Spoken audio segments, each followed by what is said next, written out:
finals look like at these tournaments, but it's so stacked tonight that this is for fourth between Awestin and Grayson. DFW's #1 and #2 in Grayson and Awestin, respectively, are playing it out for 4th place.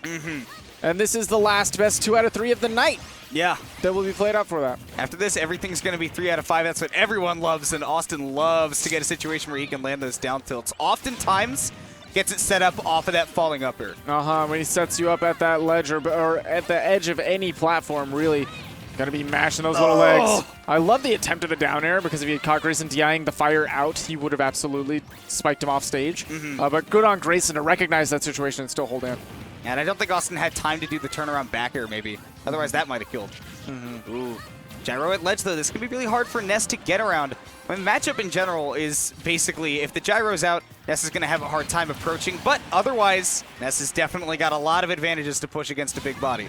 Great delay there to eventually catch that meaty neutral get up with the down smash. Oh my scary, gosh. scary, scary. Awestin, as always, just puts a tiny mix-up on that recovery timing. He has all the way back out to make sure he doesn't die. Good DI. On a mix-up on bad DI right there, he absolutely could have lost his stock really early. Yeah. And that one, again, great DI from Awestin. Ooh, but he's in a bad spot. Has to go really early. He goes high. That's going to be a forward throw. Oh, okay. Didn't want to risk. Didn't think that Grayson would go for the edge guard right there, but it turns out that it's just fine. 1, 2, 3 downers. The third one is certainly enough to do it. Now we got to see him putting on all this pressure on Awestin as he's on that platform, but now it's time for the Ness to shine. Look at that whole combo. That actually worked. That's kind of crazy. Rising back here into falling there. Barely had time to come out. Now we see him once again torching that gyro. You see, the gyro comes out and it's great for Rob, but if he leaves it unattended, Awestin can make it impossible to grab with those PK fires. Awestin, again, positioning himself really well with this thunder so that he can't really be interrupted by the laser or the gyro, but still is able to harass the robot. That's what I'm talking about right there. Grayson oftentimes likes to approach by picking the gyro back up, and I'm thinking about that laser because Awestin just reflected it Star Wars style. That's actually insane. He is the Mandalorian right now. Rising forward air, also putting on some more pressure up till, okay, so Grayson's turn. Finds his way back on the ground. But he's got a big deficit to fight through. He's between a Rob and a gyro. That's scary. Yeah, Grayson's trying to down tilt him towards it. Now something has happened. It looks like Grayson's controller disconnected, yeah. So we're just jamming, I guess. Austin said don't worry about it. Let's continue. Yeah. Which is the fine gentleman that he is. We're going to go back to neutral. He's going to let the gyro come back too, which is very nice of him. Because I'm telling you, if I'm mid-set and I go, yeah, we can go back, I'm not letting him get that gyro back. Honestly, that would be the game to a lot of people. Yeah. Well, Awestin is here to play Super Smash Bros. Ultimate for the Nintendo Switch, and he's not here for free bracket rides. No, he wants to prove that he can win this game under every single bit of power that he can muster. And Grayson right now, giving him a lot of fits right now. Could finish out this last stock if he gets this down throw again. Yep. Great air dodge. That's just so floaty. Rinse repeat. No, not going to happen, but he does punish the air dodge on the way down, this time with the arm rotor. That looked like Smash 4 Fox. That looked like a Smash 4 Fox Vortex. That was crazy. Air dodge gets you out of one hit and into another. Out of the fire and into the frying pan. Really good notice there by Grayson, though, to see that Awestin wanted that other PK fire. He walks off with that gyro. But all of a sudden, the Ness is in a hard situation, especially if he keeps holding forward. Back there is going to set off again. He's chasing with the thunder. See if he can catch. Yeah, catches him going down. The back air comes out just in time. It looks like a little bit before the nair came out of Rob. So he's able to find that game. Yeah, get him off at the ledge. Yeah, Grayson always keeps it really close, especially towards the end of the game. It's hard to play out that grinding matchup. That's something that King K is a little bit better at. Is that Grayson plays a much more aggressive Rob. We've talked about this a lot. Right. King K is really good at playing that last stock mentality that Grayson shifts to when he's down on that last stock, which is just avoid getting hit as the Rob. As much as King K loves to hit that up smash button and that arm rotor button, he does have more of a grind to him. He plays Rob, some would say, properly. Some would say. Like Grayson, nonetheless, does like to get up close and personal with the robot. We're going to see him try to do a little bit of that, especially off stage here on Town City Game 2. I mean, we've gone over this a million times, but this is a great stage. Phenomenal Rob stage.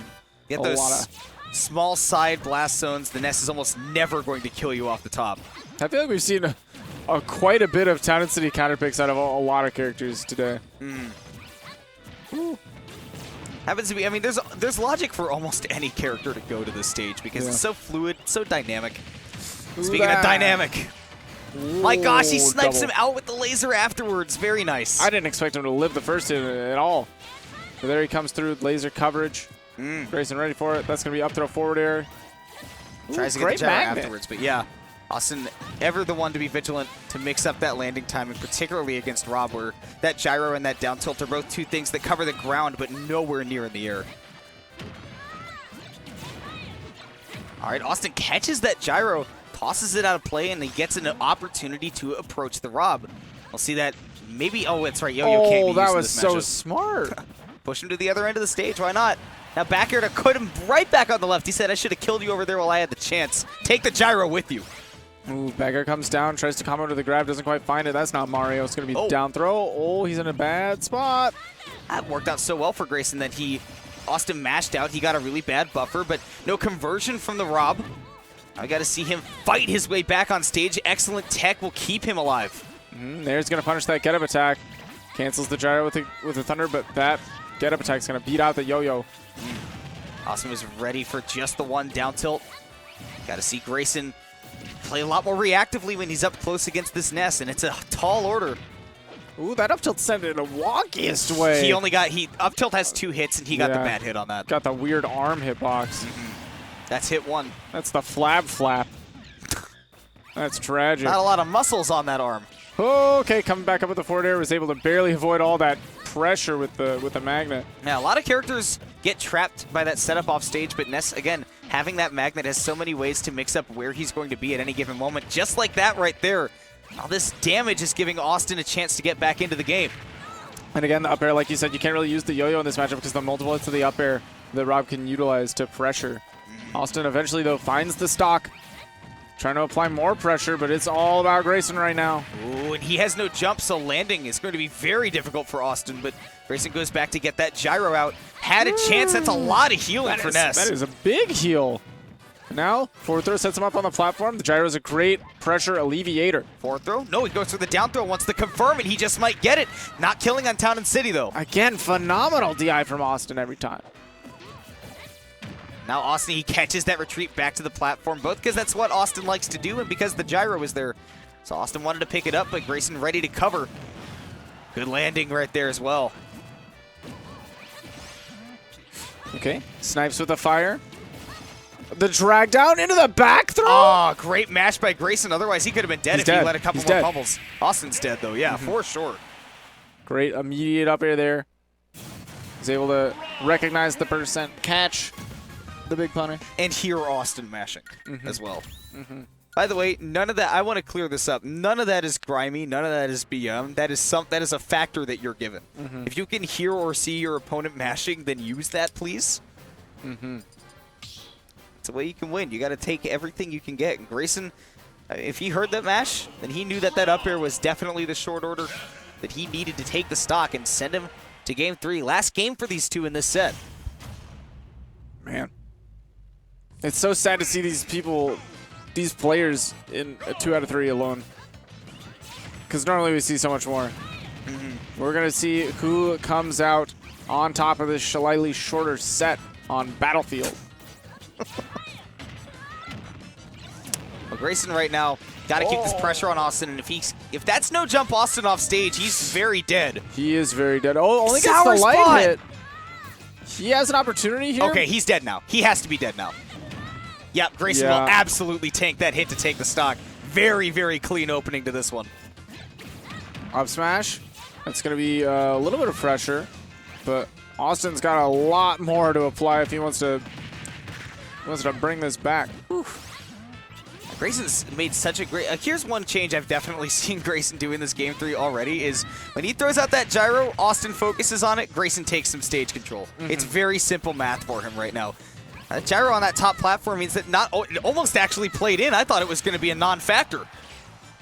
Awestin going to go off deep. Doesn't quite find the punish. Now 121 on the Rob. Might take one aerial from the Ness off stage, but that PK Thunder's a commit.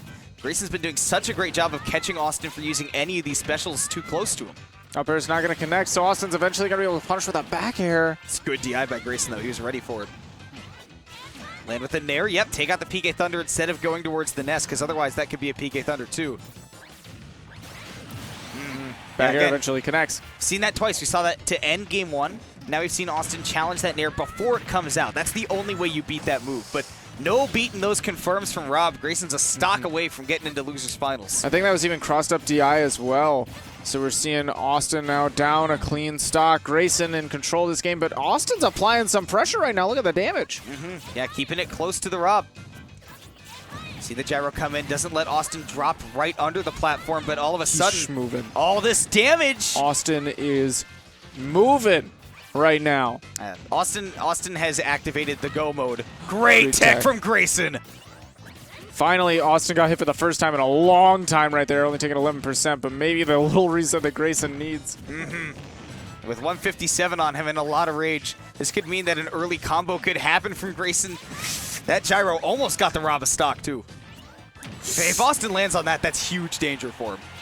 Rob's sitting at 170. Awestin really just can't find this kill. There's plenty of moves that he can connect that will get the job done. That back air would have absolutely been untechable. Back throw all the way across the stage is going to do it. Grayson's like, I'll die off the top, please. Yeah. He gets to choose side or top, and he chose top. Whew. Right now, we're on the last stock right now. This is game 3. The next stock taken moves on in the tournament. Other one goes home. Got to see Grayson gave up a lot of stage control right there just to get out of Austin's combos. Not a lot he can do about that. Man, Grayson was in the lead by so much, but Awestin just had a quick burst of momentum. Now everything's slowed down to an even pace, but I gotta wonder where your mind's at right now. Austin's mind is on side and red button. Oh, yeah. We've seen a lot of PK fires come out just to try to neutralize that gyro, but Grayson up to very close to neutralizing the Ness. Shield poked. Oh, he wanted the back air, but unfortunately got stuck on the platform. But now we're maybe a PK Thunder too. And on the platform, he actually can't get down for a punish very easily. Because he's stuck in all of that shield stun. So now Grayson's got to find a way to roll on. This last hit, that forwarder's not going to be safe enough against a Ness.